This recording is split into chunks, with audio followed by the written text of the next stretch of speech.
Good morning everyone, I'm Kyra and welcome to my channel. In this video I'm going to be showing you my favorite vegan fall recipes that I have been making recently. Now I love all of the seasons, but fall is very special. If you're like me, you're embracing anything pumpkin spice and enjoying all of the autumn delights that come with fall. Another thing I love about fall is the abundance of different produce that you can select from. I love simple recipes that you can throw together in just a short matter of time, so that's pretty much what I'm going to be focusing on. With all that said, let's go ahead and get started. I'm going to make breakfast. So for breakfast lately, I have been making pancakes. These pancakes are made in the blender. They come out so fast and it is amazing. It's not going to be like your typical pancakes because they're made out of oats. I don't know if anybody remembers, but a while ago, blender banana pancakes were everywhere. Considering it's fall, I'm not exactly feeling bananas in the morning. I found a recipe that uses applesauce and I found a way to make a delicious and healthy apple topping. Let's go ahead and start making it. Here are all of the ingredients that I will be using to make my applesauce oatmeal blender pancakes. Of course, the base is oats. I have a bag that's already open, so I gotta use that up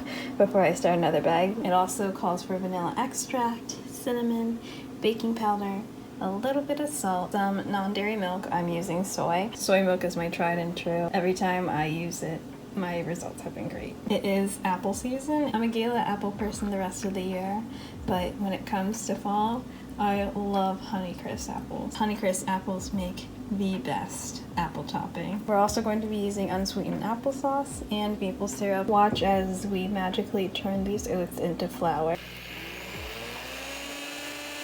Now we're going to be adding in the remainder of the ingredients. Applesauce, maple syrup, baking powder, vanilla extract. It doesn't necessarily call for salt, but I like to add just a pinch of salt to pastries. I had it out to remind myself. I don't know how I forgot salt, but I did. I'm just going to say this in advance, just because of the properties of oats.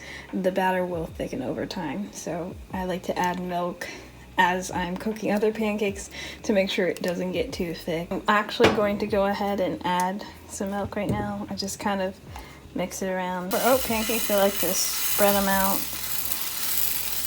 kind of do a light pressure, circular motion. I'm used to cutting up Honeycrisp apples just to snack on them, so cutting this up and not being able to snack on them is hard. I already ate some of it. Oops. Excuse me, I'm back and forth between cutting the pancakes and cutting this. Aldi has been having Honeycrisp apples on sale for the last couple weeks. I am taking advantage of it. While the pancakes are finishing up, I am working on the apple topping. The counter was too cluttered earlier, so I couldn't put all the ingredients out. I'm also going to be using the juice of a lemon, maple syrup, some more cinnamon, cornstarch, and water. That burner is defective, and every time I turn on the fire, I just have to hope the flame doesn't go any higher. Here is the huge finished stack of pancakes and the finished apples that I've just kind of been chilling on the back burner. Now I am making coffee with my new espresso machine. I have been just drinking coffee straight from a drip maker, but then this was on sale, so I've been using this. I've been making my own fresh ground coffee because it tastes so much better that way. Now that everything's on sale because of the holidays, I am making out pretty well. I used Trader Joe's French Roast decaf.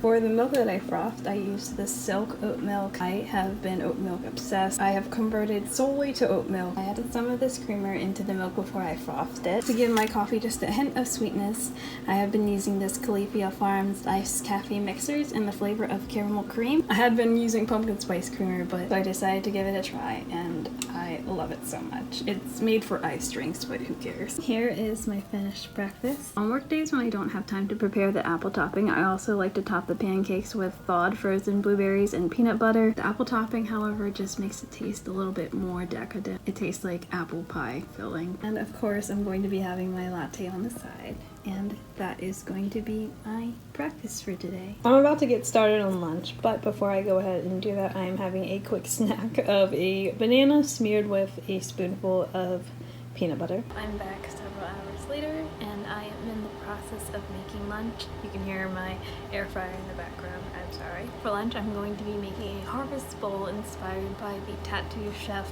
hemp bowl. One day I rushed off to work and I didn't have time to make lunch, so instead of eating out, I always like to grab TV dinners. Ever since I tried it, I have been obsessed with it. And after a few more times of buying it, I thought to myself, you know what?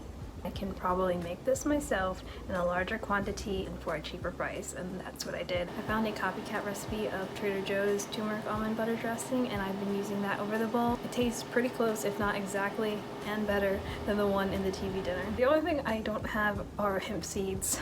I like that addition of the bowl. Outside of this recipe, I really don't have any use for hemp seeds. So yeah, let me go ahead and show you what I've been preparing for that meal. In here, I just made some red quinoa. This is actually going to expire soon, so I'm very glad I discovered this recipe because it's helping me to use it up.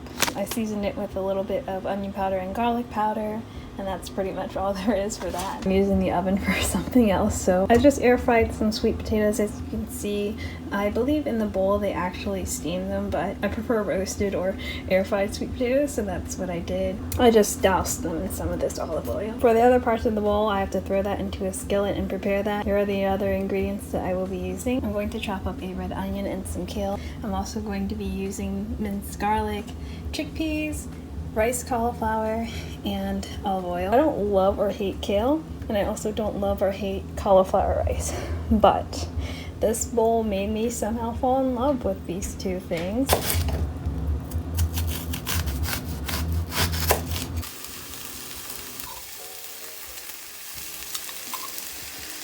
I like to use frozen rice cauliflower because it's more convenient, but you can use fresh. Today I like to add in the chickpeas. That way they can get warmed up too. Even though I chopped it, I still like to pull it apart. I definitely use a lot more kale than what the bowl comes with, but that's because I wouldn't finish it up otherwise. I'm going to add in the quinoa and the sweet potatoes. It's a lot of food, but this is the biggest pan I have. And we are done. Here are all of the ingredients for the dressing.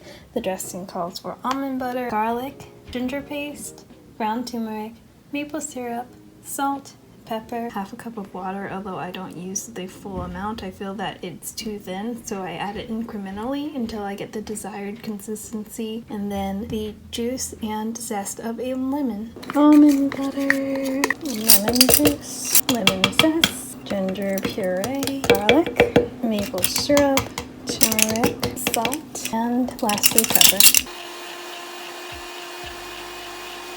Now I'm going to drizzle a little bit. Well, I don't know if it's going to drizzle, but I'll just put a bit of this on top. This is going to be my lunch for today.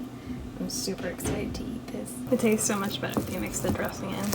I just left it untouched for the quick photo. I know this vlog is focused on food, but I'm about to go on a walk. I like to take evening walks during the fall because the foliage is absolutely breathtaking, and I'm going to share some of that here. So let me go ahead and get out before it gets too dark and get back home so I can make dinner.